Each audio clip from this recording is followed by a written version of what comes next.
Praise lord. దేవుని ప్రశస్తమైన నామమునకు మహిమ కలుగును గాక. ప్రభు నామమున మీ అందరికీ హృదయపూర్వక వందనాలు. ఈ ఉదయకాలము దేవుని వాక్యాన్ని విందాం. ఆది కాండము 26వ అధ్యాయము 13వ వచనము. అతడు మిక్కిలి గొప్పవాడగు వరకు క్రమక్రమముగా అభివృద్ధి పొందుచూ వచ్చెను.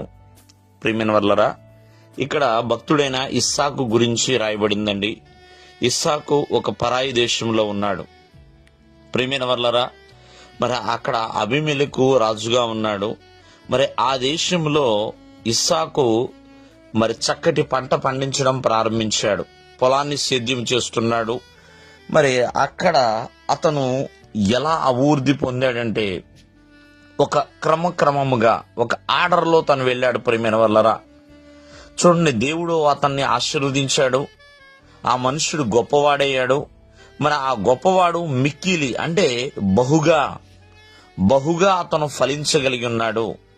క్రమక్రమముగా తను ఆశీర్వదించబడ్డాడు. ప్రియమైన వర్లరా, బైబిల్ గ్రంథంలో రాయబడుతుంది, మేలు వెంబడి మేలు అని, కృప వెంబడి కృప మనం పొందుకునే వారిగా ఉండాలి. ప్రియమైన వర్లరా, దేవుని కృప మనం అలాగా పొందుకుంటా ఉన్నప్పుడు మన యొక్క అభివృద్ధి కూడా క్రమక్రమముగా బలపడుతూ ఉంటుంది. ఇంకా అంతగా అభివృద్ధి చెందుతూ ఉంటాం. ఇస్సాకు వేరే దేశంలో ఉన్న ఆ యెహోవా అతన్ని ఆశీర్వదించాడంటే కారణం ఏంటి? దేవుడు ఇస్సాకుకి తోడుగా ఉన్నాడు అనే విషయాన్ని మరవకూడదు.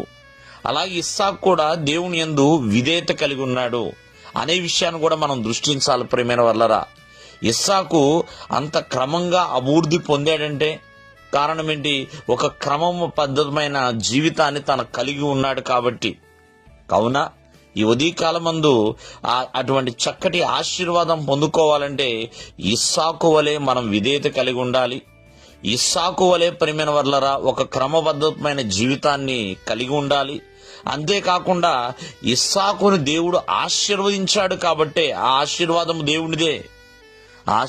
దేవునిదే కాబట్టి ఇస్సాకు కూడా దేవుని యొక్క ఆశీర్వాదం కొరకు ఎదురు చూచిన వాడే. కాబట్టి ప్రతి ఒక్కరు కూడా ఆలోచించేయండి.